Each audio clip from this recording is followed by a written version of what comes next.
ये बाळा, काय झालं? पूर आला होता तेव्हा तू कुठं होतीस? आम्ही बंगल्यावर थांबलेलो होतो. बंगल्यावर थांबले होते. काय झालं? का रडतेस तू? सांग ना, का रडतेस तू? भीती वाटते. भीती वाटते? कशाची? नाही, ती बोलेल. पाण्याची भीती वाटते. पाण्याची भीती वाटते? तुझं दप्तर वाहून गेलं? शैक्षणिक साहित्य वाहून गेले. सगळं? तुला काय पाहिजे? काही नाही, जीव पाहिजे आम्हाला. जीव पाहिजे. वडील वडील आहेत. आहेत ना? जीव वाचवण्यासाठी आम्ही बंगल्यावर थांबलेलो होतो. तेव्हा सगळे पाण्यात घरात गेलो होतो. हा. आम्हाला समजत नव्हतं काय करावं हे. आम्हाला वाटायचं की आम्ही मरून जाईल. नाही बाळा, तसं नाही. आले ना सगळे? सगळे आहेत ना आता सगळे? तू रडू नको, रडू नको. आता नाही येणार पूर. आता नाही येणार.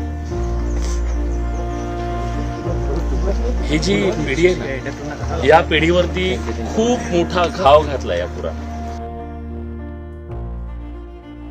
खूप वेदनादायी आहे. मागे मागे हा बोला ना ताई. मी समजू शकतो. हे बघा, आज आम्ही तसे परके आहोत. आम्हाला बघवत नाहीये हे सगळं. तुम्ही तर भोगताय हे सगळं. काय सुद्धा राहिलं नाही घरात. जनावर गेली, कोंबड्या गेल्या, शेळ्या गेल्या,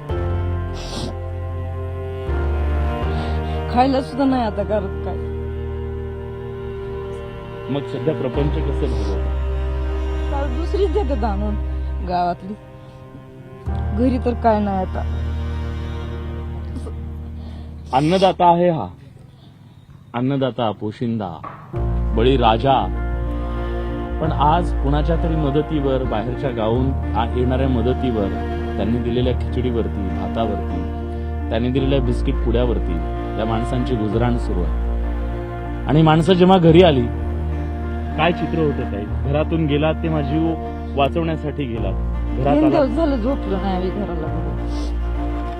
3 दिवस झालं घर पाण्यात सगळं. 3 दिवस झोपलाच नाही. मुलं सगळं बाळ दिसत होते. मुलं बा अशीच बाहेर सगळी हिंडत होती दुसरीकडेच. हा.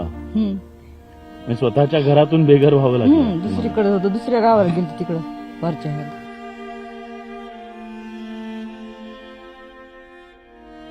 या गावाच्या इतिहासामध्ये पहिल्यांदा आमचं दुःख, व्यथा, कथा, वेदना, यातना, झालेलं नुकसान आणि या नुकसानीमुळे, पुरामुळे शेतकऱ्यांच्या डोळ्यात आलेला अश्रू पुसण्यासाठी आघाडीची वृत्तवाहिनी, IVN लोकमत आणि आम्ही ज्यांना शेतकऱ्यांचे कैवारी मानतो असे विलासजी बडेसर यांनी या पूरग्रस्त गावाला भेट दिली. त्याबद्दल गावाच्या वतीनं मी सर्वांचा आभार मानतो. एक घर आहे, एका शेतकऱ्याचं घर, जे पाण्याखाली होतं आणि आता पूर ओसरल्यानंतर या घरातली अतिशय विदारक परिस्थिती आपण बघतोय. सगळा चिखल आणि गाळ आहे. सगळा त्या ज्वारीचा सगळा चिखल झालाय. हे सगळं साठवलेलं घेतला बुजला. इथे वरी उडी देखील विस्पुती उडी नाही उगवून आलाय. तुम्हाला धावतो बघा साहेब, तुम्हाला बघितले तिखट मीठ नाही जास्त. सकाळी शाळेत आल्या बरोबर प्राथमिक शाळेतले शिक्षक लोक आले आणि आमच्या लेकरांनी जेवायला खायला प्यायला त्यांनी डबे सोडून आमच्या लेकरांनी घरी आणून दिलं. हे इतकं शेतकऱ्याच्या ठेवलेला गहू सगळा उगवला, पूर्णपणे उगवला आता हा कोंबड्या शेळ्या गेल्या, कोंबड्या गेल्या, काय राहिलं नाही. दुर्गंधी येते सगळी इथं. उडीद आणि केला खाली ज्वारी आहे सगळी. ज्वारीचा सुद्धा उडीद बघा येत चला तुम्हाला आहे. आजी आहे. आजी कंबर बसून गेली. मला दुखणं आराम झालं 3 दिवसात किंवा असं उभाच राहील. उभा सुद्धा राहिली नाही का ही आलती परिस्थिती बघू लय झालं वय वाटलं उडी भाव नाही म्हणून उडीत ठुला वर उडीत उगून आलाय लय बेकार कोंबड्या गेल्या 100 मी म्हातारी म्हणून आपल्या कोंबड्या शेळ्या केलेल्या होत्या एक बोकड मोठ्या गाव चारून ठेवला ते बोकड बी गेलं वाहून कोंबड्या गेल्या 100 वाहून काय करायचं आपण म्हणायचं सुंदीक राहण्यासाठी आपण तेवढं सांभाळावं चांगलं आपल्याला तेवढंच काहीतरी होईल म्हणून या आजीची प्रॉपर्टी होती, या आजीची प्रॉपर्टी होती कोंबड्या शेळ्या त्या सुद्धा सगळ्या वाहून गेल्या आणि म्हातारपणाला आपल्याला आधार म्हणून त्यांनी त्या शेळ्या कोंबड्या केल्या होत्या, त्या सुद्धा सगळ्या वाहून गेल्या. लेकरं शाळेला 2-3 म्हणून काय करायचं लेकरं एकच लोक मला तेवढाच. जाऊयात उत्तर महाराष्ट्रात. जळगाव जिल्ह्यातील भुसावळ तालुक्याला अतिवृष्टी आणि वादळी वाऱ्याचा तडाखा बसलाय. कापूस, मका, सोयाबीन या पिकांचं मोठं नुकसान झालंय. वादळी वाऱ्यानं पिकं आडवी झालेली आहेत. शेतात पाणी साचल्यानं पिकं पाण्यावर तरंगताना दिसत आहेत.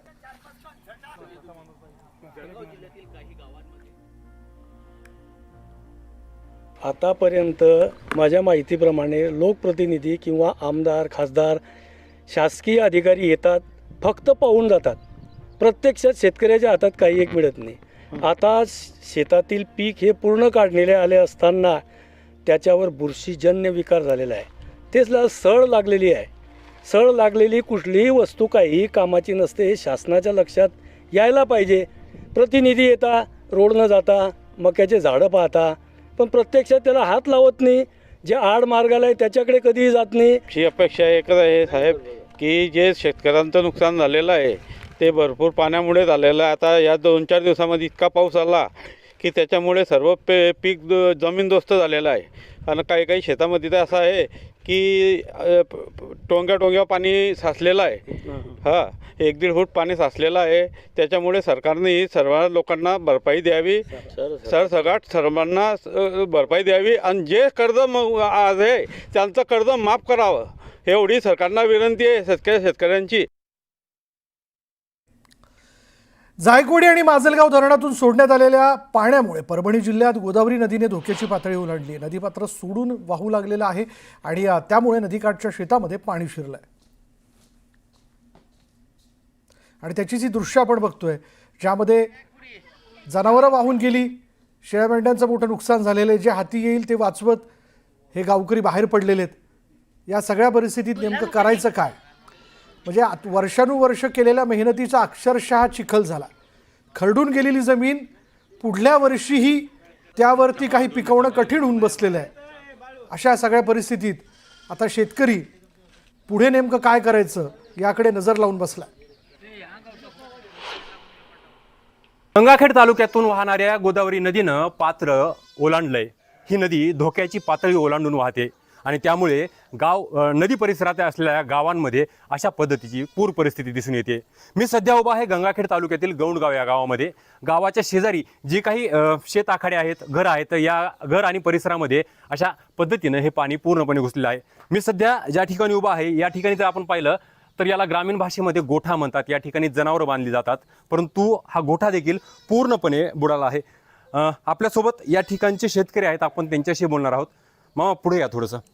काय सांगाल, कशा पद्धतीने हे पाणी आलं होतं, काय नुकसान झालं तुमचं? पुढे या. याच्यामध्ये सर आमचं मेंढ्या गेल्या वाहून.